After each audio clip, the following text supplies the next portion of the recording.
when there's a blizzard warning for the entire Sierra Nevada, as there is right now for this event, that's a pretty strong signal that this is not an ordinary winter storm.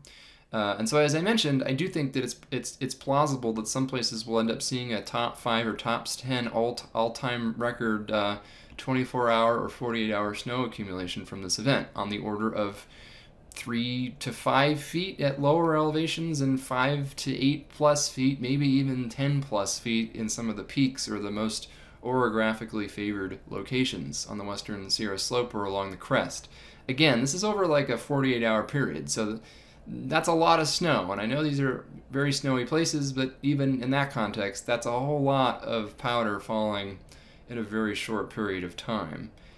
Again, true blizzard conditions. What is a blizzard, by the way?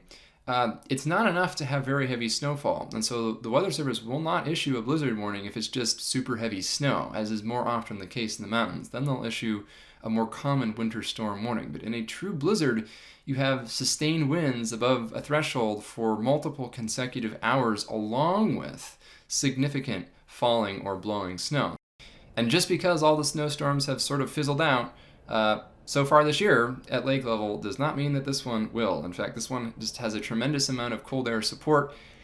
It's likely that snow levels will drop as precipitation intensifies during this event, which is the opposite of what has happened previously this winter during strong, warm atmospheric rivers. So even if it is starting out a little bit of rain right now in some places, that will quickly transition to snow and then eventually to fluffier, drier snow as that colder air mass occurs. There's just too much cold air and too much efficient precipitation generating activity in the atmosphere for this to be a total bust in terms of rain versus snow. It's gonna snow. So this will be an event that produces heavy to extremely heavy snowfall, even at elevations that have struggled so far this season to see meaningful accumulations. And this includes the Tahoe Basin all the way down and below lake level, where, again, 3 to 4 plus feet of snow will likely fall this weekend. And that's not on the mountain peaks. In the mountain peaks, it's going to be more like 5 to 10 feet. Not inches, but 5 to 10 feet of snow. So between 50 and 100 inches of snow this weekend in many places in the mountains.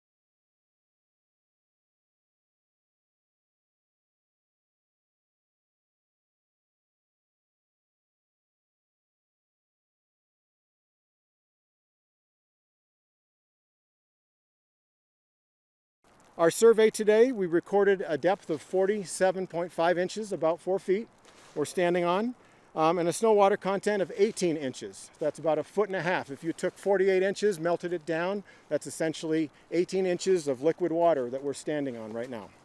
So looking at our automated snow sensor network this morning, our statewide snowpack is at 80% of average, so about 4/5 of what we'd expect normally at this time. And a month ago on February 1st, right here at Phillips, we were only at 58% of average. Statewide snowpack was just 54% of average at that time.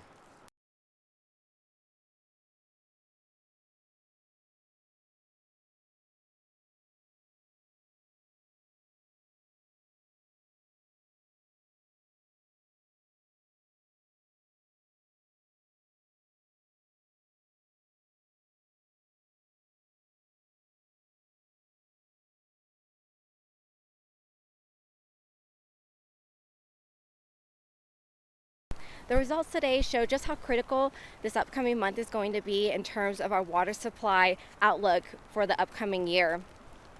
While we're in a much better position today than we were a month or two ago, the snowpack is only at 70% of average for the April 1 peak. Just as Andy has mentioned, April 1st is typically when we receive the highest amount of snowpack along the Sierra Nevada before it melts slowly thereafter. Even though our current statewide precipitation is just above 100% of average, our snowpack is still only at 80% of average for this date.